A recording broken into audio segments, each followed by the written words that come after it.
नमस्कार।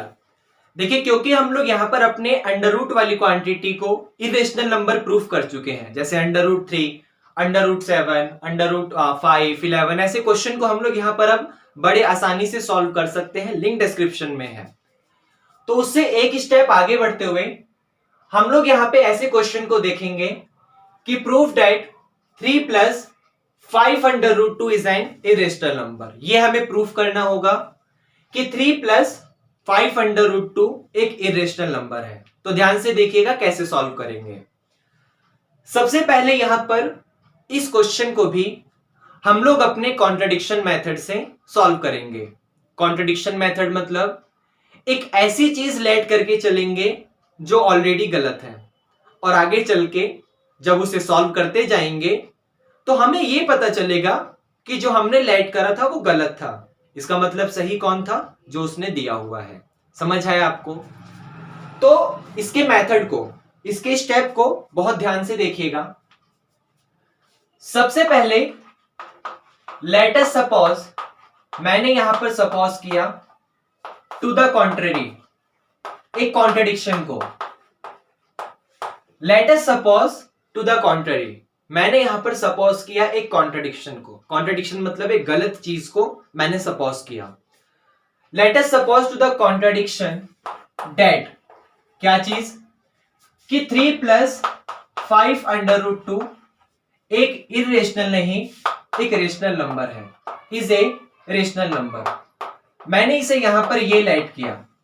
क्या आपको समझ आया? अब 3 प्लस 5 अंडर रूट 2 को मैंने एक रेशनल नंबर सपोज किया है, तो फिर क्या होगा? देन आप 3 प्लस 5 अंडर रूट 2 को p बाई क्यू की फॉर्म में एक्सप्रेस कर सकते हो, क्योंकि मैंने उसे एक रेशनल नंबर सपोज किया है।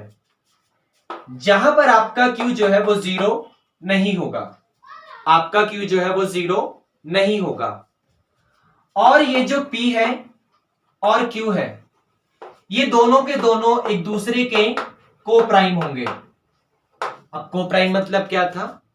कि भाई ऐसे नंबर जब आप उनका एचसीएफ फाइंड करने जाएं, ऐसे दो नंबर जब आप उनका एचसीएफ फाइंड करने जाएं तो रिजल्ट आपका 1 आ जाए। तो P एंड Q आर को प्राइम, मतलब P और Q का जो एचसीएफ है वो क्या होगा? वो 1 होगा। Means HCF of P comma Q, P और Q का जो एचसीएफ है वो यहां पर 1 आएगा। ये को प्राइम का मतलब है। अब समझिएगा ध्यान से। 3 प्लस 5 अंडर रूट 2 को मैंने P बाई Q लेट करा है, तो यहां पे इस 5 अंडर रूट 2 को ध्यान से देखिए। जनरली आपको क्या करना है? अंडर रूट वाली क्वांटिटी के अलावा जितने भी नंबर है, मल्टीप्लाई में, डिवाइड में, प्लस में, माइनस में, जितने भी नंबर है उन सारे नंबर को उस तरफ भेजो। तो यहां पे पहले 5 अंडर रूट 2 को यहीं रखा, और ये जो प्लस का 3 है उसको उधर भेजा, तो ये माइनस का 3 हो गया।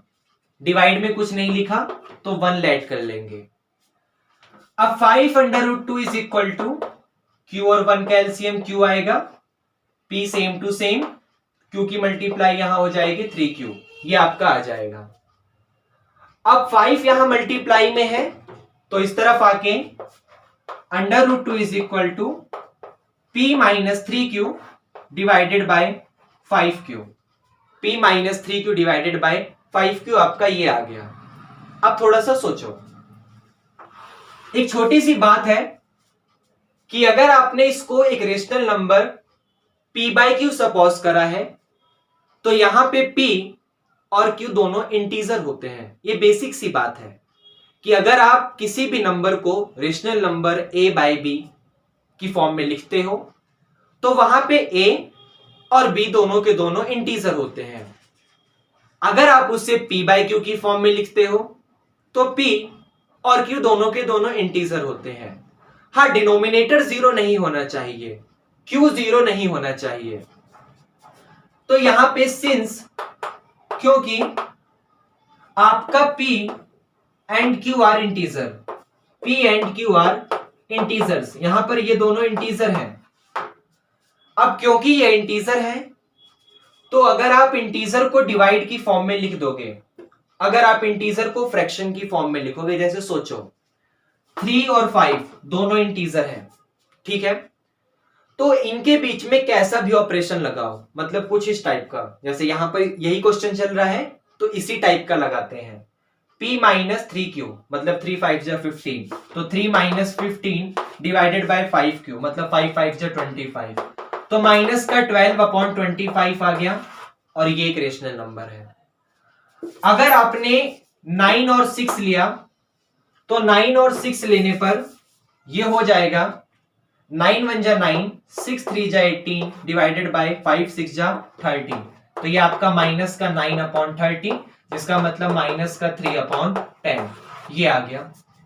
मतलब अगर आपके सामने p और q इंटीजर है तो जब आप उसको फ्रैक्शन की फॉर्म में लिखेंगे, कुछ भी मल्टीप्लाई डिवाइड करके, तो जो आपके सामने रिजल्ट आएगा वो रिजल्ट एक रेशनल नंबर आएगा।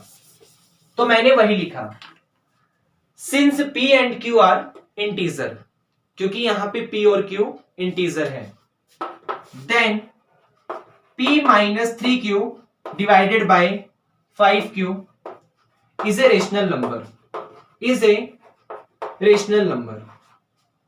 अब एक छोटी सी बात सोचो, अगर ये रेशनल नंबर है तो ये इसके इक्वल है, इसका मतलब ये भी क्या होना चाहिए, रेशनल नंबर होना चाहिए, लेकिन ये तो इरेशनल नंबर होता है। एक बार और, ये रेशनल नंबर है और ये चीज इसके इक्वल है, तो इसका मतलब ये भी रेशनल होना चाहिए, लेकिन ये तो इरेशनल होता है, तो ये कॉन्ट्रडिक्शन आ गया। This is contradiction, this is contradiction that, या फिर बिकॉज, क्योंकि, because under root 2 is an irrational number. ये कॉन्ट्रडिक्शन है क्योंकि अंडर रूट 2 तो इरेशनल नंबर है, और यहां अंडर रूट 2 को आपने फ्रैक्शन की फॉर्म में लिख दिया, और जिस चीज को आप फ्रैक्शन की फॉर्म में लिख देते हैं वो तो रेशनल नंबर बन जाता है, तो ये कॉन्ट्रडिक्शन आ गया। एक इरेशनल नंबर कभी रेशनल नहीं हो सकता, दोनों अपोजिट क्वांटिटी है, ये इरेशनल है तो वो रेशनल है, वो इरेशनल है तो ये रेशनल है, तो ये कॉन्ट्रडिक्शन आ गया। इसका मतलब जो हमने सपोज करा था वो गलत सपोज करा था, so our supposition is wrong, इसलिए जो हमने यहां पर सपोज करा था वो एक गलत सपोज करा था। Our supposition is wrong, hence finally ये जो 3 + 5 अंडर रूट 2 है इज एन इरेशनल नंबर।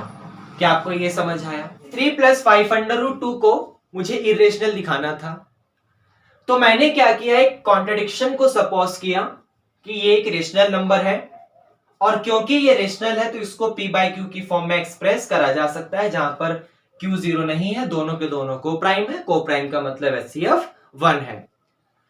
अब ये अंडर रूट 2 के अलावा बाकी सबको मुझे उधर भेजना है, तो 5 under root 2 is equal to, ये प्लस का 3 उस तरफ जाके माइनस हो जाएगा, सॉल्व करा ये आया, 5 को डिवाइड में भेजा ये आया।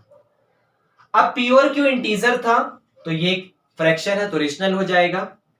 अब ये रेशनल ये इरेशनल, कॉन्ट्रडिक्शन, इरेशनल रेशनल कभी इक्वल नहीं होता, तो इसका मतलब हमारा सपोजिशन रॉन्ग था, जिसकी वजह से ये एक इरेशनल नंबर हो जाएगा। ये आपको समझ आया?